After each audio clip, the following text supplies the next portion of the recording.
Hello बच्चों, welcome back to my YouTube channel. तो चलिए आज हम लोग टॉपिक डिस्कस करते हैं आधारभूत पद और परिभाषाएं।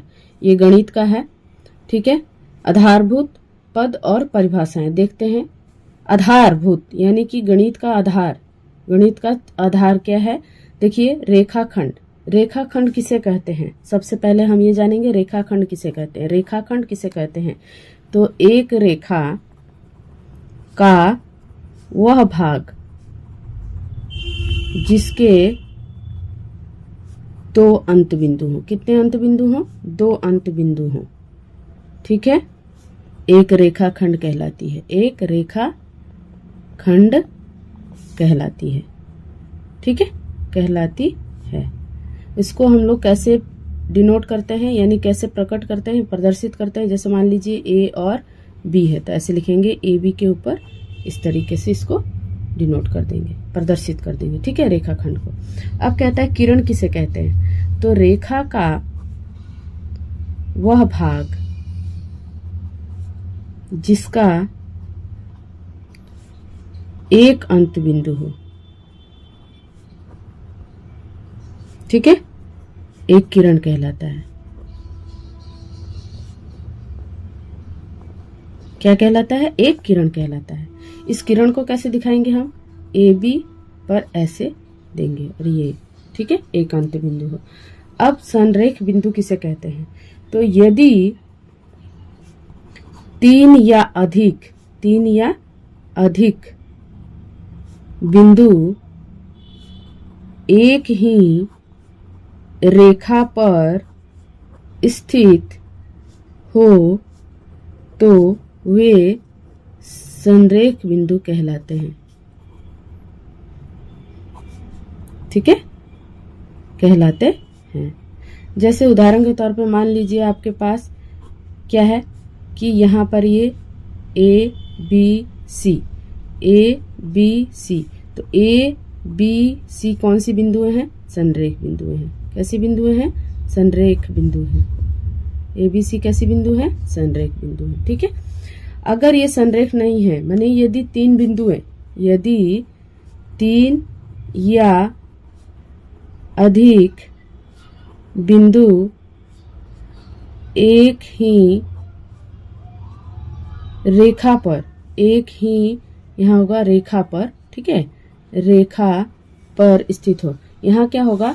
ये तीन या अधिक बिंदु एक ही रेखा पर स्थित ना हो, एक रेखा पर स्थित ना हो, ठीक है, तो वे क्या कहलाती हैं? असंरेख कहलाती है। कैसी कहलाती है? असंरेख बिंदु कहलाती है। तो आप इसे जान गए होंगे कि यहाँ पर ये बिंदु थी ए बी सी, तो ये संरेख थी। अब मान लीजिए मैंने यहाँ दे दिया डी, यहाँ दे दिया ई, तो ये डी और ई जो है वो कैसी बिंदुएं हैं? असंरेख है। कैसी बिंदु हैं? असंरेख बिंदु है। कैसी बिंदु है? असंरेख बिंदु है, ठीक है। चलते हैं कोण की तरफ। कोण क्या कहता है कि कोण क्या होता है? देखिए, बहुत सिंपल सी भाषा है कि जब दो किरणें एक ही अंत बिंदु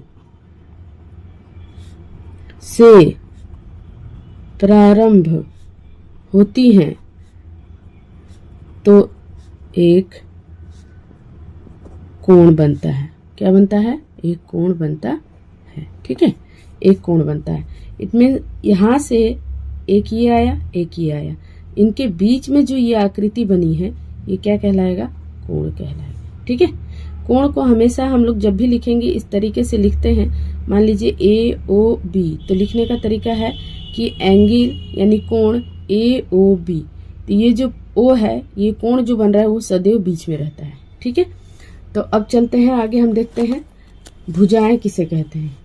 क्या? तो चलिए डिस्कस करते हैं भुजाएं क्या होती हैं। तो कोणों को बनाने वाली दोनों किरणों, ठीक है, दोनों किरणें कोण की भुजाएं कहलाती हैं। हम चर्चा इसी जितनी टॉपिक्स हैं उस टॉपिक को लेकर ही हम चर्चा कर रहे हैं कि ये क्या कैसे कहलाती हैं। तो भुजाएं, जैसे मान लीजिए कि आपका कोण इस तरीके से बना हुआ है, तो ये और ये जो है, ये और ये किरण है, ये किरण को हम क्या कहेंगे? भुजा। क्या कहेंगे? भुजा। क्या कहेंगे हम इसे? भुजा कहेंगे। ठीक है। अब शीर्ष किससे कहते हैं? तो भाई शीर्ष यहाँ पे जो उभयनिष्ठ बिंदु है, इस कोण का जो उभयनिष्ठ बिंदु है, ठीक है, जो ये कोण बना रहा है, ये कोण बनाए चाहे कुछ भी बनाए, मान लीजिए कि एक आयत भी बना हो, ठीक है, एक चतुर्भुज भी बना हो, या कोई भी जिसका एक उभयनिष्ठ दो भुजा, दो रेखाखंड कहिए, किरण कहिए, उनका एक उभयनिष्ठ बिंदु होता है, उसको हम शीर्ष कहते हैं। ठीक है। तो किसी जो भी हम बनाते हैं उभयनिष्ठ बिंदु, उभयनिष्ठ बिंदु, उभयनिष्ठ अंत बिंदु, ठीक है, अंत बिंदु को क्या कहेंगे? उस आकृति का शीर्ष कहेंगे। उस आकृति की क्या कहेंगे? शीर्ष कहते हैं। क्लियर हो गया? तो यहां मान लीजिए हमने यहां ऐसे ऐसे बना दिया, तो यहां पे शीर्ष कितने? 1 2 3 4। तो ए बी सी डी, तो ए बी सी और डी को हम क्या कहते हैं? शीर्ष कहते हैं। ठीक है। अगर हमने ऐसे ट्रायंगल बना दिया, देख लीजिए, ट्रायंगल बना दिया ए बी सी, तो ए बी सी क्या है? शीर्ष है। तो ये उभयनिष्ठ है, यानी दो ये रेखाखंड भी है, इस रेखाखंड का एक उभयनिष्ठ बिंदु क्या कहलाता है?